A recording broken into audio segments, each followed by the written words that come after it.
Hey there, this is Emily and Bernie from Third Place Works, where we help co-working professionals with tailored cohorts and one-on-one consulting. Our proven frameworks can help you get focused, stay accountable, and see real results. Want to learn more? Check out the show notes for all the details on how to join us and take your co-working business to the next level. Hello, folks. It's the Co-working Values podcast, and all the way from sunny. Are you in Budapest? Are you actually in Budapest or just in Hungary? No, actually, I'm in Veszprém. In Veszprém, my other favorite city in Hungary is Szilvia. And Szilvia, what are you known for, and what would you like to be known for? Hi, thank you for the introduction. I'm Szilvia, marketing professional and co-working enthusiast and founder of Co-working Hungary Association. And I have my small co-working space here in Veszprém, in my city, since more than 1 year now. So you're a co-working space owner and founder of Co-working Hungary. And when, because obviously we were talking about this before we came on, but when was the first time you saw, felt, experienced, connected with co-working? It was 13 years ago. I still remember when I just stepped into the very first co-working space. Actually, this was the very first co-working space opened in Budapest in Hungary. It was 2011. It was a loft-style, beautiful building filled with architects, interior designers, graphic designers, lots of freelancers. It was a really, really beautiful co-working. It still exists, however, at a different spot in Budapest, but I still remember I had a training there, and I'm just amazed by the fact that also that freelancers exist, because I was a corporate employee that time, and the idea of co-working, that okay, there are freelancers and they are just freely working in a beautiful spot. They have their office, what is not only their office, but they can meet and interact with other people. So I just quickly fall in love with the whole idea of co-working. It was 13 years ago, and What it's was still on. I mean, this enthusiasm. what was it in there? Because I probably got the same feeling, but what was it in there that made you fall in love with it? It was so different from everything I've experienced before. So I was raised by my parents were employees. All my friends, the parents of my friends, so everybody worked in a corporate environment or in the state sector. They went into an office what was designed for large companies or small companies. That never mind, but it was just so much different from everything but I just experienced before. Not only the design of the space, how it was really a beautifully designed space, but the idea that you can work as a freelancer for multiple companies on different projects, and you can choose the space also. And that was a shock for me, that okay, this is something I was looking for. This freedom is something I was dreaming of, but I just didn't know that this exists. What did the job? Because I'm not anti-job, but what did the corporate job give you, or that you liked, and what did you want to get away from? It's not that I didn't like it. So I was in marketing communication, so I really liked the job itself. Actually, we have a pretty good office. It was filled with lots of sunshine. So it was not that it was a dark, ugly space. It's just the idea that I can work from this co-working if I want, but I can work from home if I want, or I can choose another co-working, let's say in the same city, what is a different style. So this variety and flexibility, it was not that common in like 13 years ago. It was new. It was futuristic. It was sexy. So this was in for me in this whole experience when I first stepped into the co-working. So it was not that I didn't like the corporate world. I liked it, but I really missed the flexibility. And how did you? I'm always interested in this. Like, how did you make the leap from like I have a job to I have a freelancer? Did you just like resign one day, or how did you deal with that life No, it change? was a long journey. It was a long journey for me. So it's my story is not that one day I resigned, next day I became a freelancer, and I just really saw many stories like this and never had a very happy ending. So I think that it's better if you just do it step by step. So this was my story. So first, when I went into this co-working and I explored the world of freelancing, I just really started in small. I registered an online work platform, but I still kept my corporate job. I started to work on projects through this platform. Then I became their ambassador in Hungary. That was a big milestone. So I became one of their ambassadors in Hungary. So I just teach other freelancers how to work on these kind of online work platforms, how to create a portfolio, how to get clients. But I still had my corporate job. Then I started to build the Hungarian freelancer community, organized workshops, meetups about this whole story of freelancing. And I just organized it mainly for myself. And I invited speakers, guests who had tons of experience or more than like 5 years experience in freelancing. So while I was learning how to do this, I've organized a couple of events for the other people who were interested in this whole freelancing story. So it was really slow. I was afraid to just resign from one day to another. So I just did it in parallel for a couple of years. And actually, when when my first child was born, then I became freelancer. So I didn't go back to my corporate job after the kids. And But I was building my freelance career from the very beginning. When I became a mom, I knew that I don't want to go back to the corporate world because I just really didn't really see how to create work-life balance.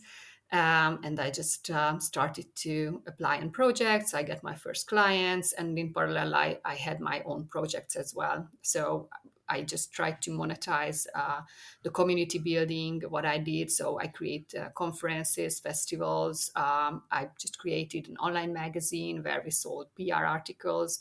This online magazine is freelancerblog.hu. So it's an online magazine for freelancers, but freelancers became more and more interesting target group for many companies.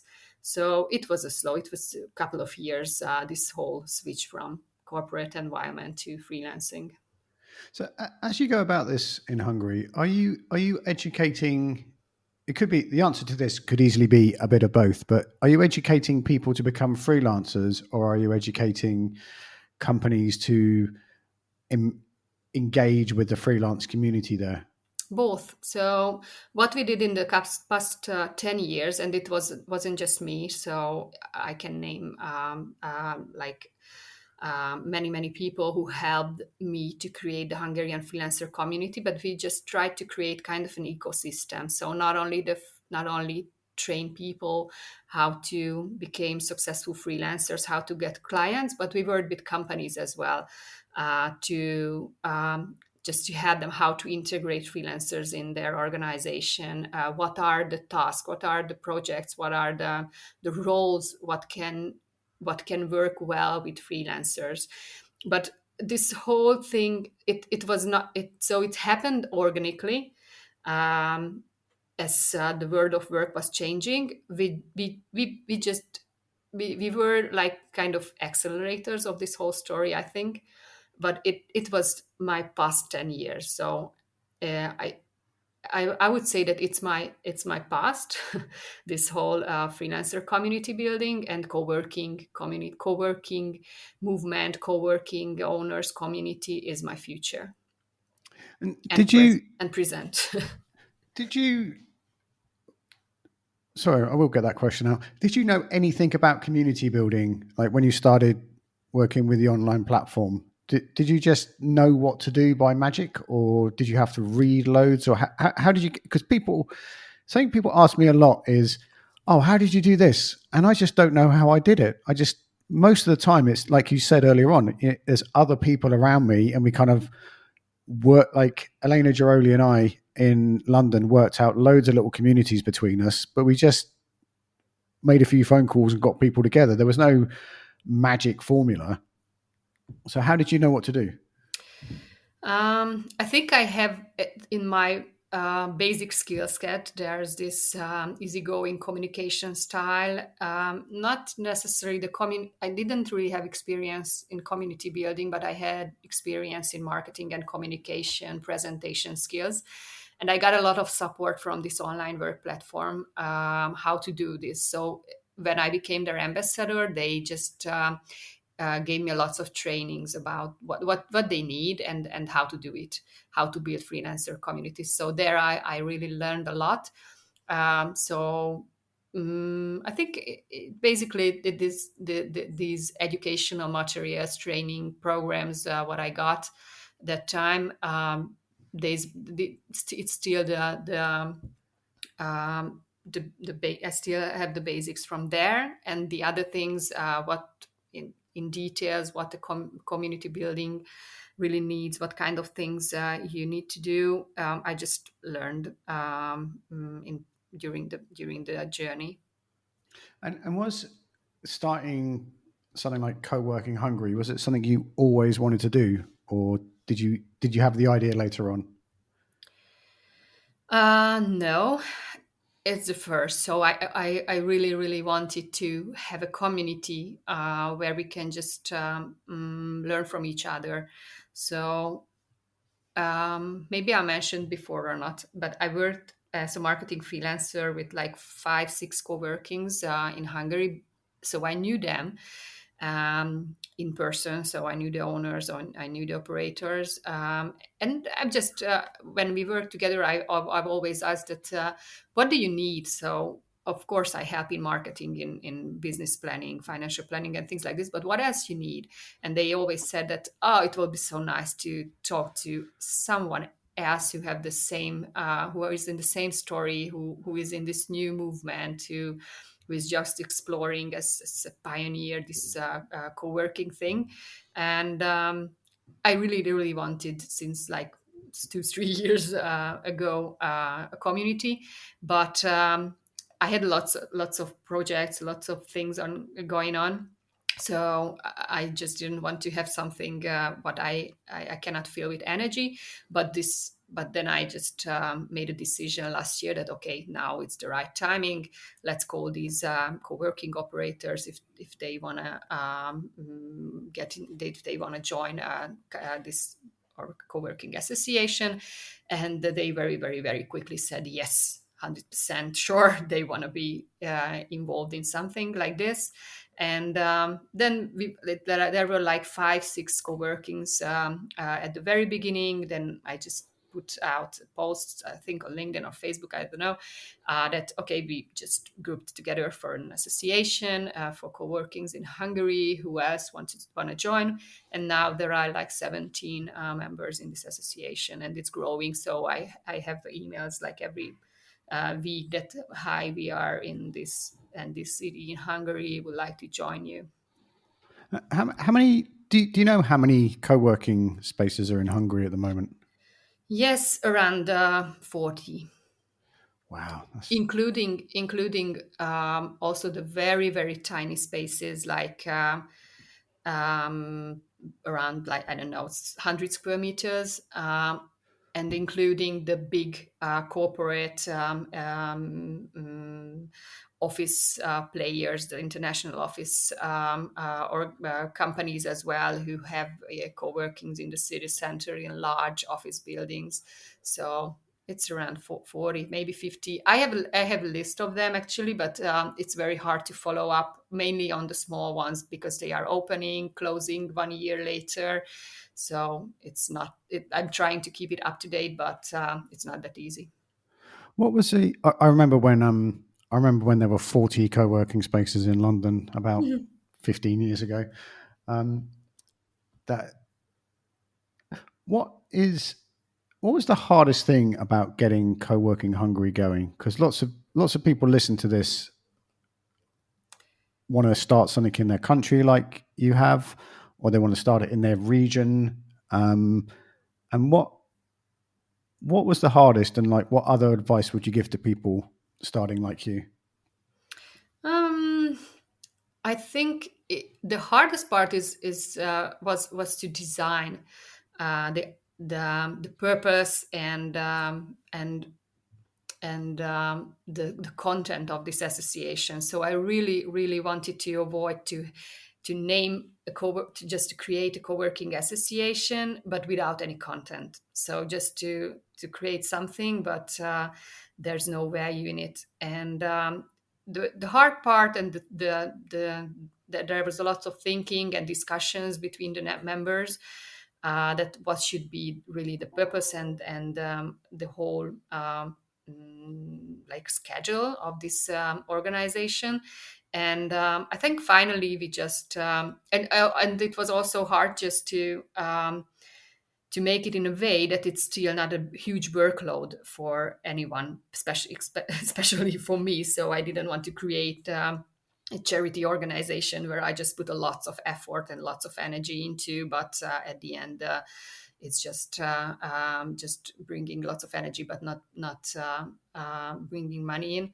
So I wanted to create something simple, very practical, and very much something that is answering the needs of co-working owners.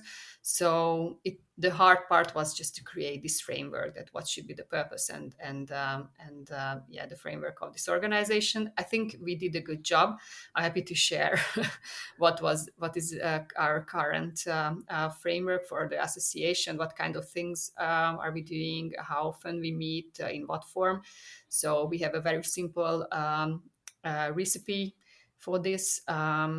And this was the hard part, but since we designed this whole thing, it's working. So it's not much workload for the co-workings. They feel that there's value in it for them. I don't have to really stress that okay, it's good because we can do things together, because they know they feel it when we organize something together. For example, an open co-working week, they just see that they can reach way more people if we do it together as a national campaign, when they just promote it alone on their Facebook page with like 200 followers. Like it's, and I'm just talking about the smaller spaces, because of course if there's a bigger space they have more marketing budget, but the smaller ones they really enjoy the benefits of such an association. Can you say a bit about the Open Co-working Week, which amazingly is at the same time as European Co-working Day, but there's a lot of value in that Open Co-working Week. Can you say how that works for co-working spaces in Hungary and why you think it's a good idea, and maybe what to watch out for? It's funny because a couple of years ago, when I first organized Open Coworking Week, I organized it for freelancers. So at that time, my main idea was to create an opportunity for freelancers to try co-working. But a couple of years later, because during the pandemic we just couldn't organize this. A couple of years later, when I already had the idea of co-working association, this whole thing's just turned into something very beneficial for co-workings. So it's just so simple. This last year we organized it during the week of the European Co-working Day. So when there was the co-working day, we had the full week of Open Co-working Week. There's a simple registration system. It's happening on our central Co-working Hungary website. I think it's also a good thing that also with the European Co-working Days, it's way more persuasive that you have at European Coworking Day, hundreds. In Hungary, there are like 20 offices, so you can see that it's not an action of a single office, but in a nationwide action of almost 20 coworkings in Hungary. So it's just way more stronger than if some coworking is just doing it alone. So it's a full week of trial opportunity. So people can register on the central website, they can choose the office, they can choose the date, and the offices just get confirmation email that they have a registration for this week. And of course, there's a continuous communication during this week. So the whole idea is just the same as behind the European Coworking Day, just to promote this whole movement, promote this way of working that you can choose. If you're a home office worker, if you are a freelancer, you have the opportunity to work in co-workings as well, and just to educate people that how it works and what that it's in Hungary still lots of education needed, that what is co-working is about. You could put your marketing hat on, and if you get every co-working space in Hungary, you could spin a line like, we got, everybody in the nation joined in for co-working European Co-working Day. Just before we go, what is the thing in co-working Hungary that the members say they value the most? It's the community. So it's the feeling that you are not alone. Everybody here in Hungary who starts a co-working space on his own, so not as part of a large international office chain, they have kind of it's just a question that, okay, is this the right thing? Is it really a movement? Is it something what really has the potential? Am I stupid that I'm doing it? So I really felt this feeling with all the co-working owners, and they really needed this community to have the feeling that you're not alone, you're not stupid. It's really something what is happening all over the world. It's a huge movement, and you are brave that you are one of the pioneers here in Hungary who are just participating in this movement, and just do what you are doing. It's not easy, of course. It's at least in Hungary, of course, it's not an easy business, co-working, particularly in the countryside or in the rural areas. But with this community, we can just create the atmosphere where we can grow, where we can be still motivated towards the things we are doing. And if someone has an idea, it was, for example, there's a planned cooperation with the book publishing house.